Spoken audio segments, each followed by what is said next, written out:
Hello and welcome back to another edited video on the John's Comics with Kids YouTube channel. We are talking about my pull list, those books that I'm picking up next week on New Comic Book Day, January 27th. If that sounds like something you want to learn about, stick around and watch this video.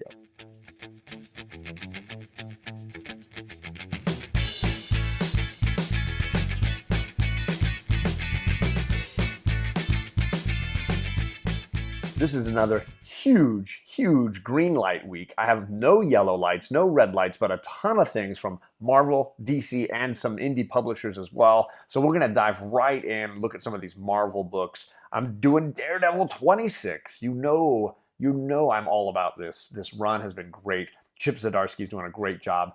We had the reveal of Elektra taking on the persona of Daredevil while Daredevil, Matt Murdock, is incarcerated. This looks like it's going to be a King in Black tie-in. We look like the cover's got a little King in Black thing going on here, so maybe Elektra has to deal with chaos in New York. There are some cool covers. Obviously, the Aliens cover. There's a bunch of those this week. It's going to come up a ton. There's an Elektra variant, but I don't have I couldn't find a copy of it, so I don't know what the imagery is going to look like. Maybe it's a 1 in 25, 1 in 10 thing that they're keeping under wraps now that she's got this cool new costume. But you know I'm going to be reading this. Great read. I'm definitely looking for more from Chip Zdarsky on this. My next 4 books are all in the Hickman X-Men universe. I start off with X-Men issue 17. Storm is on the cover here. I'm definitely interested in that. This has been a book that is less of a solid one storyline, but more of like a collection of stories from across the Hickman universe. So each book sort of stands alone. I'm curious how much of the King in Black story is going to bleed into this. This could be another issue that builds on the connections between the human world and the mutant world. So I'm definitely in on that. I do not like the Jay Anceletto cover, so I'm going to pass on that one. There's an Aliens variant. Again, here I'm not all that interested, so probably going to be cover A on that one. Then we've got Wolverine 9 with an amazing cover A that is like the hand of Wolverine. This looks very Age of Apocalypse like to me. So I'm curious about that in a big way, and I definitely want to get cover A if I can. There's a Miko Suyan variant that was kind of cool. I dig on that one. And then there's an Aliens variant as well. Wolverine popping the claws. I don't know how that would work with the acid on the adamantium, but it's a cool cover. So yeah, definitely in on Wolverine 9. This has to do with like an auction where people are selling mutant-related artifacts, and Wolverine's going to try to break it up. Then we got New Mutants 15. I loved issue 14 where they brought the Shadow King in. So if they're going to keep using the Shadow King as a villain, I am all about it, and I'm definitely going to be reading more of this. I dig the cover A for this for sure. The artwork's been really cool, so I'm all in on the New Mutants. So this is issue 15, definitely getting that. Excalibur issue 17 has an unusual cover using Betsy Braddock as a queen.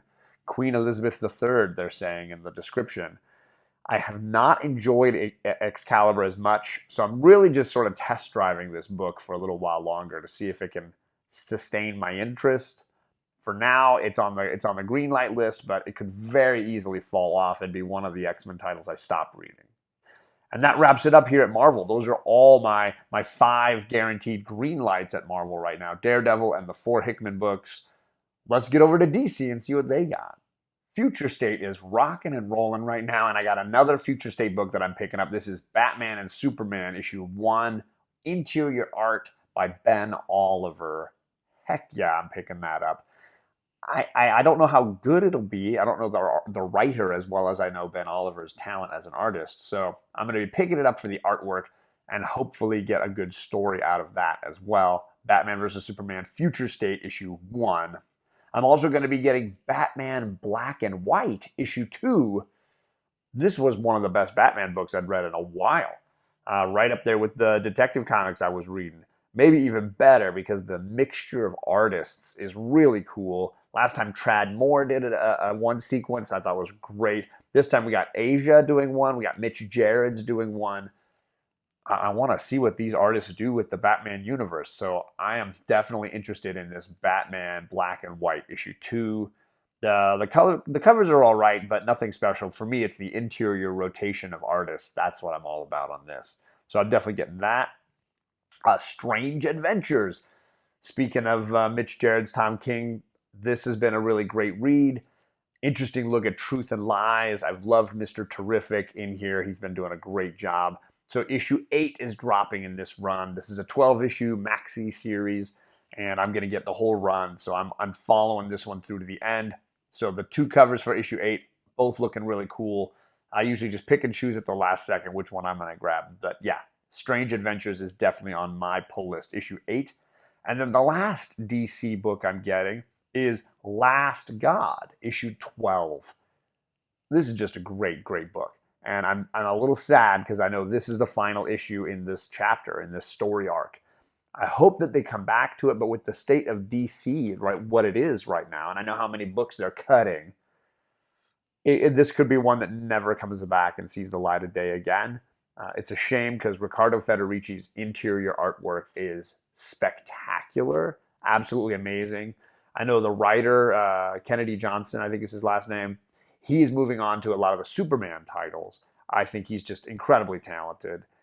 So I would be sad if it never came back, but of course, if it finishes strong, it's just been worth the ride. This has been a really, really fun story, and the artwork is one of the best each week when I'm reading this. It's just always at the top of my list. Beautiful stuff. So that's it for green lights over there at DC to go with my 5 Marvel. That's 9 mainstream books I'm getting this week. I haven't had that many on my pull list in a while, so this is definitely a big week. Let's see what indies have got in store. Number 1 is going to be Department of Truth, issue 5. This has been a yellow light for me because I didn't love issue 1 and I didn't really like the topic all that much, but everybody kept telling me to see this, check this out. It's just so much good stuff. So I went and I snagged the back issues. I am now caught up. I've got all the back issues on this. So I'm probably going to pick up issue 5 and finish this story arc. I don't know if it's a 5 or a 6 issue arc, but I'm definitely going to finish it and give it a real chance because of all of you telling me you're missing out on something really unique. So yeah, Department of Truth is definitely a green light this week. The covers are really great. I mean, I tried making a bunch of different thumbnails from the different art they've got here. All of it is fire. The way they use the female character with the X's on her eyes, the iconography of that, the look of it is so cool. And I'm always pumped when they find fun artists who really take it to another level. So yeah, all the best covers of the week I feel like are right here on this Department of Truth run. That's issue 5. Then let's jump over to Something's Killing the Children. This is issue 14. I think it's been great. I know some people feel like it's repeating itself a little bit, and I do agree. I want them to end this story and move Erica Slaughter to a new town and a new story arc. So hopefully we've only got a couple issues left here, and then we move on. This is issue 14. Not a fan of the covers this week. I think it's definitely far below the norm for Something's Killing the Children, which usually has some of the best covers each week when they drop.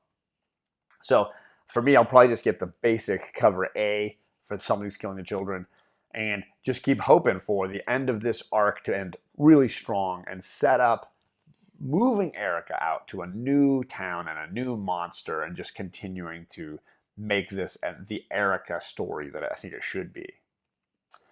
That leaves one indie left on my list. That's going to be We Only Find Them When They're Dead, issue 5. And I think this one's pretty much wrapping up. This might be the last or second to last issue in this arc. I've loved the art. I think the story has never reached the same level as the art. There were issues that I thought were better, and I think it's been getting better.